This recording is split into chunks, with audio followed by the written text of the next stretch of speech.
உள்நோக்கத்தோட வந்து கைது பண்ணியிருக்காங்க. மக்களுடைய அதிருப்தியை நாங்க வெளியில எடுத்து சொல்றோம், அதுக்கு போய் கைது பண்ணியிருக்காங்க. சரி, அவர் பேசின அந்த ஸ்பீச் நான் காணொலியில பார்த்தேன். மக்களுடைய அதிருப்தியை பற்றி ஒரு வார்த்தை பேசலை. எங்கேயோ இருந்தோம், நம்ம வீட்டில் நடிகையோட ஜாலியாக இருந்தோம், நம்மளை கொண்டு வந்து சட்டசபையில் உட்கார வச்சுட்டானுங்க, மாட்டி விட்டானுங்க அப்படின்னு அவர் வந்து பேசிகிட்டு இருக்கிறாருலாம். ஒரு பொதுக்கூட்டத்தில் உட்காந்தின்னு ஒரு சட்டமன்ற உறுப்பினர் பேசினா ஒரு மாநிலத்தின் முதலமைச்சரை கேஸ் போடாமல் என்ன முத்தமாக கொடுப்பாங்க?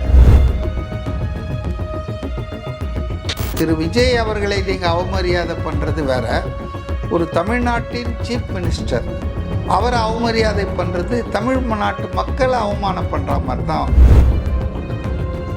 இவர் முன்ஜாமீன் கொடுக்கல, அப்போ கோர்ட் என்ன மெசேஜ் கொடுக்குது காவல்துறைக்கு? இவனை ஏன்டா வெளியே வச்சிருக்கீங்க, இவன் தப்பு இருக்கிற, இவன் பண்ணியிருக்கிற தப்பு வந்து அன்பார்டனபிள், மன்னிக்க முடியாத குற்றம், அதனால் அரெஸ்ட் பண்ணுங்கன்ற செய்தியை கோர்ட்டு சொல்லுது, அரசாங்கம் ஒன்றும் சொல்லல.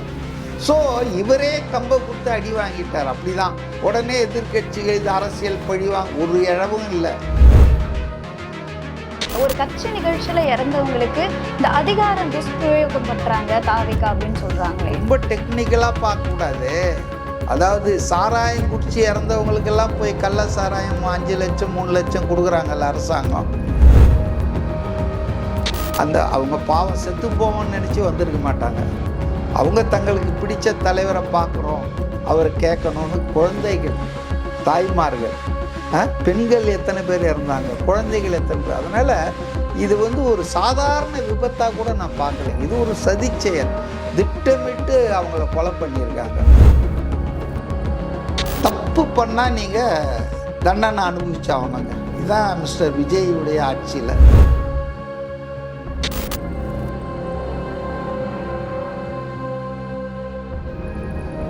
ஜாம்பவான் நேயர்களுக்கு வணக்கம். நான் உங்க தீபிகா. இன்றைய நிகழ்ச்சியின் சிறப்பு விருந்தினர் அரசியல் விமர்சகர் மதிவாணன் அவர்கள். வணக்கம் சார். வணக்கம் சார். இன்னைக்கு பாத்தீங்க அப்படின்னா முன்னாள் அமைச்சர் அனிதா ராதாகிருஷ்ணன் அவர்கள் வந்து கைது செய்யப்பட்டிருக்காரு. ஸோ இந்த விஷயத்த நீங்க எப்படி சார் பாக்குறீங்க? ஏன்னா எதிர்கட்சிகள் வந்து கண்டனம்லாம் தெரிவிச்சிட்டு இருக்காங்க. அதாவது ஒரு விஷயத்தை ஒட்டுமொத்தமாக தான் நம்ம பார்க்கணும். திமுக அதிமுகவில் இருந்தவர் அனிதா ராதாகிருஷ்ணன், அப்புறம் திமுகவில் இணைஞ்சார், திமுகவில் திரும்ப கண்டெஸ்ட் பண்ண வச்சு எம்எல்ஏ ஆக்கியிருக்காங்க, முன்னாள் அமைச்சராகவும் இருந்தார். அவர் வந்து ஒரு கடந்த சனிக்கிழமை நினைக்கிறேன் அவருடைய தொகுதியில் நடந்த ஒரு பொதுக்கூட்டத்தில் நான் பார்த்த அந்த காணொளி மிக மோசமாக ஒரு மனிதர் என்ற முறையில் கூட முதலமைச்சரை கருதாமல் அவன் இவன் ரொம்ப நடிகர் அது மாதிரி பேசுனாங்க. அதாவது சட்டமன்ற உறுப்பினராக இருந்தவர், ஒரு அமைச்சராக தமிழ்நாட்டில் பணியாற்றியவர், எதிர்கட்சியில் இருக்கிற ஒருத்தரை பேசுறதுன்றதா இப்படி அவமரியாதையாக செய்யக்கூடாது. ரொம்ப மோசமாக பேசினார். அது வந்து அவங்க தாவேகா கட்சியினுடைய நகர செயலாளர் தூத்துக்குடியில் செல்வம்மா அவர் ஏதோ புகார் போலீஸ் ஸ்டேஷனில் கொடுத்துருக்காரு. அதை அடிப்படையில் வழக்கு பதிவு பண்ணாங்க. வழக்கு பதிவு பண்ணதெல்லாம் ரைட்டு, பட் இவர் தான் போயிட்டு உடனடியாக வந்து முன்ஜாமீன் கேட்டார். கோர்ட்டு வந்து முன்ஜாமீன் தரமாட்டான்னு சொல்லி அவருடைய கோரிக்கையை நிராகரிச்சிடுச்சு இன்னைக்கு காலையில். அப்போ அவருக்கே தெரியுது நம்ம பேசுனது தப்பு அப்படின்னு. ஆமாம், தப்புன்னு மட்டும் இல்லை, திரு விஜய் அவர்களை நீங்கள் அவமரியாதை பண்ணுறது வேற, ஒரு தமிழ்நாட்டின் சீஃப் மினிஸ்டர் அவரை அவமரியாதை பண்ணுறது தமிழ் நாட்டு மக்களை அவமானம் பண்ணுற மாதிரி தான். இப்போ நமக்கு மோடியை பிடிக்குதோ இல்லையோ, நாம் விரும்புகிறோமோ விரும்பலையோ, is the prime minister of the country, நம்ம அதை ரெஸ்பெக்ட் பண்ணோம்ல. Is elected by the people. அதனால் வந்துங்க காழ்ப்புணர்ச்சி அரசியலில் இருக்கக்கூடாதுங்க, பகை உணர்ச்சியும் இருக்கக்கூடாது. நீங்கள் ஆளுங்கட்சியாக இருந்தீங்க, மக்கள் உங்களை எதிர்கட்சி ஒரு சில உட்கார வச்சுருக்காங்க. 2.5 வருஷம் ஆன கட்சி தாவேக்காவை ஆளுங்கட்சியை ஆக்கியிருக்காங்க. மக்களோட தீர்ப்பு தானே மகேசன் தீர்ப்பு, அதை ஏற்றுக்கணும். அந்த மனப்பக்குவமே திமுக தலைவர்லேருந்து கீழே வரைக்கும் இல்லை. 3 மாதத்தில் தேர்தல் வந்துடும், 6 மாதத்துக்குள்ளே தேர்தல் வரும், எல்லாம் ரெடியாக இருங்கன்னெலாம் பேசுகிறது அது ஜனநாயக ரீதியாக நடந்த தேர்தல். இன்னும் கொஞ்சம் விட்டால் மோசடி பண்ணிட்டாங்கன்னு சொல்லுவாங்களா? அடுத்தது வாக்கு எந்திரங்களில் ஏதோ மோசடி பண்ணி வந்துட்டாங்கன்னு கூட. திமுகவினருக்கு தோல்வியை ஏற்றுக்கொள்ளும் பக்குவம் இல்லை. இந்த அழகில் 75 வருஷ கட்சி, நாங்கள் 6 முறை தமிழ்நாட்டை ஆண்டிருக்கோம், மிகப்பெரிய அனுபவம் நிர்வாகம் எங்களுக்கு இருக்குன்னெலாம் சொல்கிறாங்க. இது அவங்க நடந்துக்கிறத பார்த்தா ஒரு தோல்வி, இது ஒன்றும் புதுசு இல்லைங்க. திமுகவுக்கு தோல்வி, தேர்தலில் தோல்வி அடைவதோ அதிகாரத்தை பறி கொடுப்பதோ ஒன்றும் புதுசு இல்லைங்க. இப்போ தமிழ்நாட்டில் என்ன இல்லை சொல்றாங்க அப்படி? ஒரு நிமிஷம், தமிழ்நாட்டில் 17 முறை சட்டமன்ற தேர்தல் நடந்திருக்கு. இதில் இவங்க 6 முறை தான் ஆட்சி அமைக்கும் வாய்ப்பை பெற்றிருக்கிறார்கள். ஒரு முறை வெறும் 96, 2006 நினைக்கிறேன், 96 சீட்டு தான், 118லாம் இல்லை. இருந்தாலும் மைனாரிட்டி அரசை அமைச்சார். அதையும் சேர்த்து 6 முறை தான் ஆட்சி அமைச்சிருக்கீங்க. அதிமுக இன்று வரைக்கும் 32 வருஷம் அதிக காலம் தமிழ்நாட்டை ஆண்ட கட்சி அதிமுக தான். இந்த 2 பேரையும் 2.5 வருஷம் ஆன கட்சி தூக்கி பந்தாடிடுச்சு. அப்போ திமுகவுக்கு தோற்பது என்பது புதுசு இல்லை. ரெண்டாவது, எந்த ஒரு முறை ஆட்சியில் இருந்தாலும் அடுத்தது அது வராது, ரீஎலெக்ட் ஆகவே ஆகாது. அதுதான் 50 வருஷம் வரலாறு. அப்போ இப்போ என்ன புதுசாக நடந்துச்சு? நீங்கள் தோற்று போயிருக்கீங்க. எம்ஜிஆர் இருக்கும்போது 13 வருஷமாக நீங்கள் ஆட்சியிலே இல்லாமல் இருந்தீங்க. ஜெயலலிதா இருக்கும்போது 10 வருஷம் ஆட்சியில் இல்லாமல் இருந்தீங்க. ஸோ அது போல் இது நினச்சிட்டு போக வேண்டியது தானே. ரெண்டாவது, இப்போ என்ன மாறிடுச்சுன்னா அவங்க கலக்கத்துக்கு மெயின் காரணம் என்னென்னா, இந்த பேச்செல்லாம் இப்படி வருது பாருங்கள், அனிதா ராதாகிருஷ்ணன், அதுக்கு தான் நான் வரேன். ஏன் வருதுன்னா அவங்க மனசில் வன்மம். நாங்கள் போனால் அதிமுக போனால் நாங்கள், இப்படி தானே வண்டியை ஓட்டிகிட்டு இருந்தாங்க. நாங்கள் வந்தால் அவங்கள காப்பாற்றிக்குவோம், அவங்க வந்தால் எங்களை காப்பாற்றிக்குவாங்க. இப்போ முதல் முறையாக ஒரு புது ஆள் இவங்க 2 பேர் செஞ்ச வேலைகளெல்லாம் எல்லாத்தையும் நோண்டி எடுக்க ஆரம்பிச்சிருக்காரு. ஊழல் பட்டியெல்லாம் பார்க்குறாரு. அப்போ இது அவங்களுக்கு பெரும் அச்சத்தை, தோல்வியாலேயோ அல்லது அதிகாரத்தை இழந்ததாலேயோ இல்லை. ஏன்னா இதெல்லாம் கடந்த காலத்தில் அவங்களுக்கு நடந்திருக்கு. அப்போது காணாத ஒரு பதட்டம், ஒரு பிதற்றல், தலைவர்லேருந்து தொண்டை வரைக்கும் 50 நாள் ஆக போகுதுங்க. ஒப்பாரி வைக்கிறாங்க, கல்யாண வீட்டில், கர்மாதி வீட்டில், எங்கே போனாலும் பேசிகிட்டு இருக்காங்க. ஸோ அது காரணம் இவங்க செஞ்ச ஊழல்களை மூடி மறைக்க அதிமுக இல்லை, தாவேக்கா இது. அதனால் இவங்க அம்பலமாக போகிறாங்க, ஜனங்க மத்தியில் ஜெயிலுக்கு போகிறாங்க, சொத்துக்களை பறிமுதல் பண்ண போகிறாங்கன்ற அந்த அச்சத்தின் காரணமாக இன்றைக்கி அவங்க ஆட்சியை கவுக்கிறது, எம்எல்ஏவை துட்டு கொடுத்து வேலைக்கு வாங்குகிற அளவுக்கு இப்போ மாட்டிக்கிட்டு இருக்காங்க. இப்போ அதனுடைய ஒரு பிரிவு தான் பொது மேடைகளில் ரொம்ப மோசமாக பேசுறது.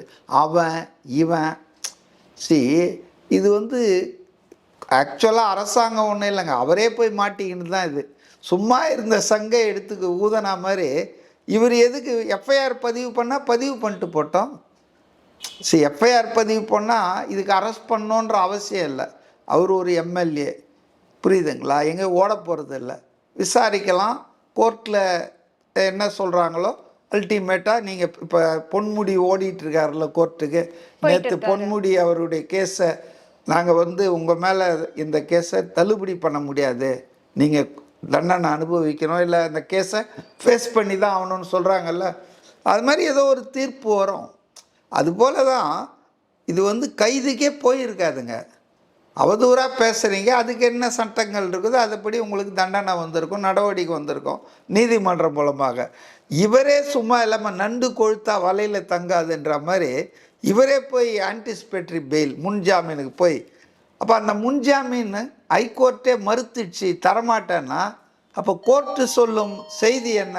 இவரே தேடிக்கொண்டது தான். இப்போ அனிதா ராதாகிருஷ்ணன் சும்மா இருந்திருந்தாருன்னா போலீஸு விசாரணை, எவ்வளோ கேஸ் பெண்டிங் இருக்குது, கோர்ட்டில் போகுது, எஃப்ஐஆர் போடுறாங்க. இவர் போய் கோர்ட்டில் போயிட்டு, கோர்ட்டில் எனக்கு முன்ஜாமீன் வேணும்னு கோர்ட் அதை ஆராய்ச்சி பண்ணி இவருக்கு முன்ஜாமீன் கொடுக்க மாட்டேன், இது இவர் தப்பு பண்ணியிருக்கிறாருன்னு ப்ரைமா ஃபேஸ் இருக்கிறதால தான் இவருக்கு முன்ஜாமீன் கொடுக்கல. அப்போ கோர்ட் என்ன மெசேஜ் கொடுக்குது காவல்துறைக்கு? இவனை ஏன்டா வெளியே வச்சிருக்கீங்க, இவன் பண்ணியிருக்கிற தப்பு அன்பார்டனபிள், மன்னிக்க முடியாத குற்றம், அதனால் அரெஸ்ட் பண்ணுங்கன்ற செய்தியை கோர்ட்டு சொல்லுது, அரசாங்கம் ஒன்றும் சொல்லலை. ஸோ இவரே கம்பை கொடுத்து அடி வாங்கிட்டார். அப்படி தான் உடனே எதிர்கட்சிகள் இது அரசியல் பழிவாங்க ஒரு இழவும் இல்லை, புரியுதுங்களா? உள்நோக்கத்தோட கைது பண்ணியிருக்காங்க.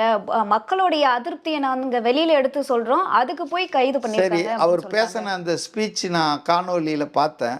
மக்களுடைய அதிருப்தியை பற்றி ஒரு வார்த்தை பேசலை. உதயநிதியினுடைய புகழ் பாடுறாரு. அவர் என்ன பேசினார் சட்டசபையில், அவர் எப்படி ஓடினாருன்னு நமக்கு தெரியும். அதாவது அவங்க கட்சி தலைவரை புகழ்ந்துக்கிட்டோம், தப்பே கிடையாது. இந்திரன் சந்திரன் எல்லாம் சொல்லிக்கங்க. ஆனால் ஒரு நாட்டின் முதல்வர், மாநிலத்தின் முதல்வரை வந்து அவன் இவன் மூஞ்சி இப்படி ஆயிடுச்சு, அதாவது மைண்ட் வாய்ஸ் இப்படி அப்படின்ற மாதிரிலாம் பேசியிருந்தார் அவர். ரொம்ப மோசமா. அதை விட மோசம் என்னன்னா, எங்கேயோ இருந்தோம், நம்ம வீட்டில் நடிகையோட ஜாலியாக இருந்தோம், நம்மளை கொண்டு வந்து சட்டசபையில் உட்கார வச்சுட்டானுங்க, மாட்டி விட்டானுங்க அப்படின்னு அவர் வந்து பேசிகிட்டு இருக்கிறாருலாம்.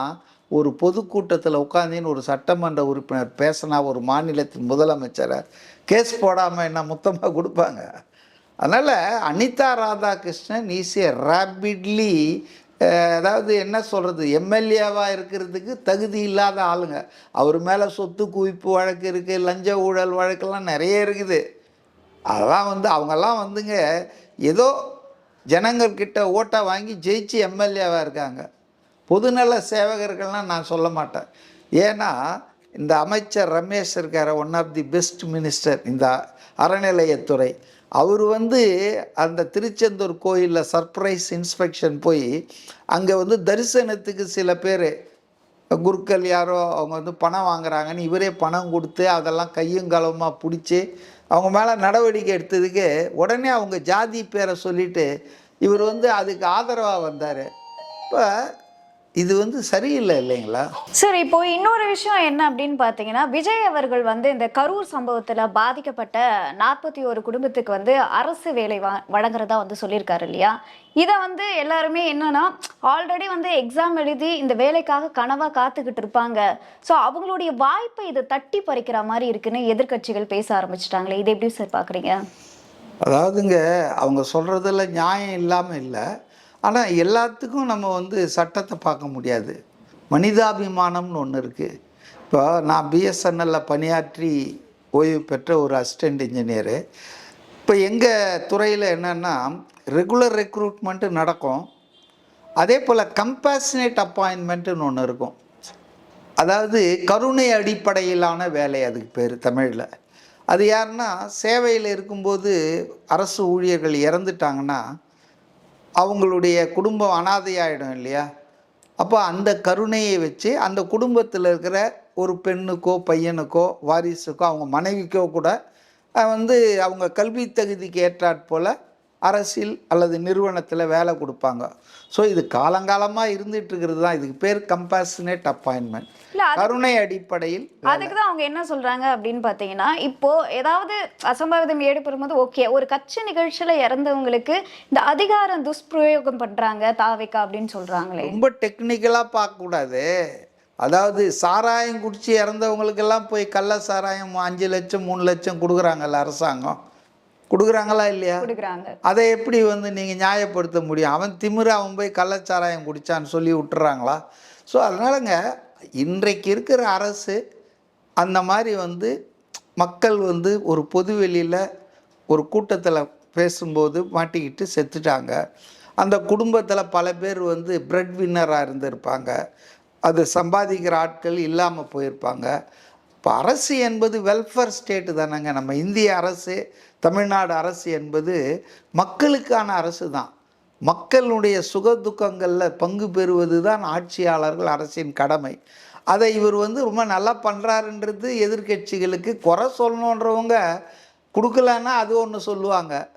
20 லட்சம் தான் கொடுத்தாருன்னு சொல்லி 50 லட்சம் கொடுத்துருக்கலாம் இவர்கிட்ட இருக்கிற காசுக்குன்னு சொல்ல. ஆனால் இவங்க யாரும் 10 தம்படியே எடுத்து கொடுத்ததில்லை யாருக்கும். அவர் கொடுத்ததெல்லாம் அவர் சொந்த பணம். இவங்க வாரி வாரி கொடுக்குறதெல்லாம் கவர்மெண்ட் பணத்தில் தான் எடுத்து கொடுத்தாங்க திமுகவில். ஸோ அதனாலங்க என்னை பொறுத்தவரையில் இது பெரிய தப்பு இல்லை, கருணை அடிப்படையில். இப்போ அதில் இன்னொரு பாயிண்ட்டும் இருக்குங்க, அது விபத்து அல்ல, அது சில பேர் செய்த சதி செயல். அது வந்து விபத்துனா கூட விபத்தில் இருக்கிறவங்களுக்கு கொடுக்குறாங்களா? கொடுக்குறாங்க. அதனால் ஒரு வேலை கொடுப்பது என்பது அனாதையாகிவிட்ட அந்த குடும்பத்துக்கு ஒரு ஊன்றுகோலாக இருக்காங்க. இதில் வந்து ஏன் வாய்ப்பு போகுதுன்னா, இப்போ இந்த கம்பேஷனேட் அப்பாயின்மெண்ட்டே நீங்கள் கொஸ்டின் பண்ணுறீங்களா? இப்போ இடஒதுக்கீடு இருக்குது, எனக்கு நிறைய மார்க் எடுத்திருக்கிறேன், இவங்க பாதி மார்க் எடுத்தவங்களை கொடுக்குறாங்கன்னு சொல்லி கூட சில பேர் பேசுகிறாங்க ஃபார்வர்ட் பொது கம்யூனிட்டியில். வெளியில பேசிட்டு தான் இருக்காங்க. இடஒதுக்கீடே தேவையில்லை, அபாலிஷ் பண்ணோன்றாங்க. அப்போ எப்போவுமே எல்லா கருத்தும் எதிர்கருத்து இருக்கும். ஆனால் I personally appreciate this gesture. ஏன்னா அவங்க பாவம் செத்து போவோன்னு நினச்சி வந்திருக்க மாட்டாங்க. அவங்க தங்களுக்கு பிடிச்ச தலைவரை பார்க்குறோம், அவரை கேட்கணும்னு குழந்தைகள், தாய்மார்கள், பெண்கள் எத்தனை பேர் இறந்தாங்க, குழந்தைகள் எத்தனை பேர். அதனால் இது ஒரு சாதாரண விபத்தாக கூட நான் பார்க்கலைங்க. இது ஒரு சதி செயல், திட்டமிட்டு அவங்கள கொலை பண்ணியிருக்காங்க. அது விசாரணை நடந்துகிட்ருக்கு, சிபிஐ. அதனால் அதை பற்றி நம்ம விரிவாக இப்போ பேச முடியாது. பட் அவங்களுக்கு நியாயம் வழங்கணும், அவங்க இறந்த குடும்பங்களுக்கு நீதி வழங்கணுன்றதுக்காக தான் இவர் சுப்ரீம் கோர்ட் வரைக்கும் போய் கேஸ் போட்டு சிபிஐ என்கொயரி வந்திருக்கு. அதனால் விஜய் பொறுத்த வரைக்கும் அவருடைய அரசியல் வாழ்க்கையில் கரூர் ஃபைண்ட் ஏ ஸ்பெஷல் பிளேஸ். இப்போ எப்படி ஜனநாயகன் அவருடைய திரை வாழ்க்கையில் ஒரு ஸ்பெஷல் பிளேஸ். ஏன் இதான் லாஸ்ட் பிக்சர், அதுக்கு எவ்வளோ இழுத்து அடித்து இப்போ தான் சென்சார் போர்ட் கிளியர் பண்ணியிருக்குன்னு சொல்கிறாங்க. அதுக்குள்ளே ஒருத்தன் விட்டுட்டான், ஃப்ரீயாக எல்லாம் 1.5 கோடி பேர் தான் பார்த்துருக்காங்களாம். ஸோ சில விஷயங்கள் சிலருக்கு ஸ்பெஷலாக இருக்கும். இப்போ திமுகவினர்கள் எவ்வளோலாம் பண்ணியிருக்காங்க தெரியுங்களா? எவ்வளோலாம் அவங்க பர்சனலாக அவங்க கட்சிக்காரங்களுக்கு பண்ணியிருக்காங்க தெரியுங்களா? அது மாதிரி பண்ணல. இது பொதுமக்கள் ஒரு விபத்தில், ஒரு மோசடி காரணமாக, சதி காரணமாக 41 பேர் இறந்துட்டாங்க. அவங்க குடும்பங்கள் நிராதரவாக நிற்கிது. அதுக்கு ஒரு தமிழக அரசினுடைய இது. அவர் அவர் வீட்டில் இருக்கிற அவர் கார் டிரைவருக்கு வேலை போட்டு கொடுத்துக்கு இல்லையா? அது மாதிரிலாம் பண்ணியிருக்காங்க திமுக ஆட்சியில். ஹவுசிங் போர்டு அலாட்மெண்ட்லாம் பண்ணியிருக்காங்க. அதனால் அவரை பொறுத்த வரையில் மக்களுக்காக ஆட்சி பண்ணோன்னு நினைக்கிறாரு. இது ஒரு பீப்புள்ஸ் கவர்மெண்ட். அப்போ மக்களுக்கு உதவுவதில் என்னங்க தப்பு? இதை குறை சொல்கிறவங்கெல்லாம் உண்மையிலேயே ரொம்ப மனிதாபிமானமே இல்லாதவங்க. சப்போஸ் எங்களுக்கு அந்த வேலை கிடைக்க போகுது அதனாலன்னா நீங்கள் அப்படி பார்க்கக்கூடாது. எல்லாத்தையும் உங்கள் இதில் வச்சு பார்க்கக்கூடாது. ஒரு சமூகத்தில் நம்மளை போல் அவங்களும் கஷ்டப்படுறாங்க. அவங்க என்ன பண்ணுவாங்க? உதாரணத்துக்கு ஒரு தாய் இறந்துருந்தாங்கன்னு வச்சிங்களேன், அவங்க தான் வேலைக்கு போயிட்டுருக்கவங்க, அந்த குடும்பம் என்ன ஆகும்? நிலக்குலைஞ்சு போயிடும்ல. கண்டிப்பாக. அதனால் இது ஒரு நல்ல கருணை மிக்க நடவடிக்கையை அரசியல் காழ்ப்புணர்ச்சிக்காக குறை சொல்கிறதுன்றதை நான் ஏற்றுக்கலைங்க. Okay sir. இப்போ அடுத்து அனிதா ராதாகிருஷ்ணன் அவர்கள் கைது செய்யப்பட்டிருக்காரு. அடுத்து நிறைய முன்னாள் அமைச்சர்கள் கைது செய்யப்பட இருக்கிறதாவும் சில தகவல்லாம் வெளியாகிட்டு இருக்கே சார். இந்த வெளியே இருக்கு, பிபிசியில் சொன்னாங்களா, வாய்ஸ் ஆஃப் அமெரிக்காவில் சொன்னாங்க. அடுத்து திமுகவுடைய முன்னாள் இதெல்லாம் வதந்திகள்ங்க. அதாவதுங்க, தப்பு பண்ணால் நீங்கள் தண்டனை அனுபவிச்சாகணுங்க. இதுதான் மிஸ்டர் விஜயுடைய ஆட்சியில்.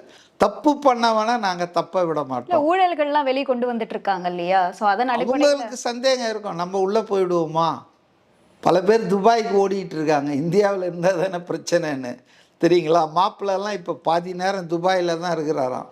ஸோ அதனால் யாரையும் இந்திய நாட்டில் அரசியல் சாசனம் தந்த உரிமை இருக்குது. உங்களை யாரும் அரெஸ்ட் பண்ண முடியாது. அரெஸ்ட் பண்ணால் நீங்கள் கோர்ட்டுக்கு போவீங்க. கோர்ட்டு சரிதானா? இப்போ இவர் ஆன்டிசிபேட்டரி பெயிலுக்கு போனார், அது மாதிரி நீங்கள் போவீங்கல்ல, உங்களை அரெஸ்ட் பண்ணிட்டா போய் பெயில் கேட்பீங்க. இப்படி சட்ட பாதுகாப்புலாம் இருக்குங்க. அதனால் யாரையும் அரெஸ்ட் பண்ணிடுவாங்க எந்த காரணமும் இல்லாமல். அதுக்காக நீங்கள் மக்கள் சொத்தை, இப்போ ஏவா வேலு வீட்டில் ரெய்ட் நடந்தது 13 இடத்துல, எங்கேயோ பயங்கரமான ஊழல்கள்லாம் நடந்துருக்கிறதா தெரிய வந்திருக்கு. இப்போ அது மேலே நடவடிக்கை எடுத்தால் அரசியல் பழி வாங்குதல் அது இல்லை, அப்படி சொல்ல முடியாது. மக்கள் பணத்தை கொள்ளை அடித்து மக்களுக்கு துன்பம் கொடுக்குற யாராக இருந்தாலும் அவர்கள் மீது சட்டம் பாயும். அரசியல் காழ்ப்புணர்ச்சின்னு அதை வச்சுக்கிட்டு தப்பிக்கக்கூடாது. இப்போ KN நேரு, அவர் போன திருச்சிக்காரர் பழைய அமைச்சர், அவருடைய வசம் இருந்த முனிசிபல் அட்மினிஸ்ட்ரேஷன் துறையில் ஒரு 2200 post, assistant engineer, down planning officer, இது மாதிரி போஸ்ட்டுக்கு இன்டர்வியூ எடுத்தாச்சு, பரீட்சை எழுதிட்டாங்க, எல்லாம் பாஸ் பண்ணியாச்சு. ஆனால் 35 லட்சம் ரூபாய் ஒரு போஸ்ட்டுக்கு கொடுத்தா தான் உங்களுக்கு அப்பாயின்மெண்ட் ஆர்டர் கிடைக்கும்னு சொல்லி 1000 கோடி ரூபாயை வசூல் பண்ணியிருக்காருங்க. இதை நான் சொல்ல, மத்திய அரசின் அங்கமான என்ஃபோர்ஸ்மெண்ட் டைரக்டரேட் 250 பக்கம் ஆவணங்களை கொடுத்து ஸ்டேட் கவர்மெண்ட்டுக்கிட்ட, அது மேலே லஞ்ச ஒழிப்புத்துறை இருக்கு இல்லையா, இவர் மேலே கேஸ் போடியா, இவர் மந்திரியாக இருக்கிறாரு அப்படின்னு சொல்லி 1 வருஷம் ஆச்சு. தமிழ்நாடு அரசு கேஸ் போட்டுச்சா? ஆனால் திரு விஜய் அவர்கள் முதலமைச்சர் ஆன உடனே செஞ்ச முதல் வேலை எஃப்ஐஆர் ஃபைல் பண்ணியிருக்காங்க. ஏங்க, ஒரு குற்றத்துக்கு வழக்கே பதிய மாட்டோம்னு சொன்னவங்க அது எப்படிங்க? அது சட்டப்படி தானே ஆட்சி, ரூல் ஆஃப் லா தானே நம்ம தமிழ்நாட்டில், இந்தியாவில். சட்டத்தின் முன் அனைவரும் சமம் தானே. இப்போ நேரு மட்டும் அதுக்கு மேலே ஏறி உட்காந்துக்குவாரா? இது வந்துங்க அரசியல் பழி வாங்குதல்னு எல்லாத்துக்கும் கொண்டு ஒரு பெரிய ரவுண்ட் போட்டுறக்கூடாது.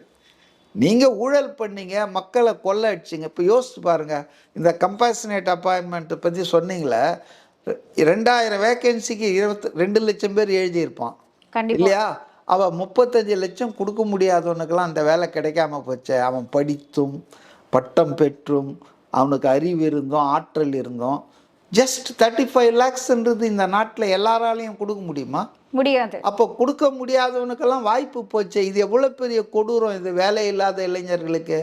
அப்போ அதெல்லாம் செய்யும்போது கேள்வி கேட்காம வாயை மூடிட்டு இருந்தவர்கள் இன்றைக்கி இந்த அபலைகளுக்கு ஹெல்ப் பண்ணுறாரு. அதில் உள்நோக்கமும் இல்லை, வெளிநோக்கமும் இல்லை. Welfare state, welfare of the people, அவ்வளோதான். இதை போய் குறை சொல்கிறாங்கன்னா, இதெல்லாம் குறை சொன்னாங்கன்னா சொல்லலாம், என்னையா இது இந்த மாதிரி அக்கிரமம் பண்ணிட்டீங்களேன்னு. அதெல்லாம் பேசவே மாட்டாங்க. ஊடகமும் பேசாது, யூடியூபர்ஸும் பேச மாட்டாங்க, எதிர்கட்சியும் பேசாது, அமைதியாக இருக்கும். அப்புறம் உங்களுடைய நேரத்தை ஒதுக்கி பல்வேறு கேள்விக்கு விளக்கம் அளிச்சிருக்கீங்க, அதற்கு நன்றி சார். உங்களுடைய நேரத்தை ஒதுக்கி பல்வேறு கேள்விக்கு விளக்கம் அளிச்சிருக்கீங்க, அதற்கு நன்றி சார்.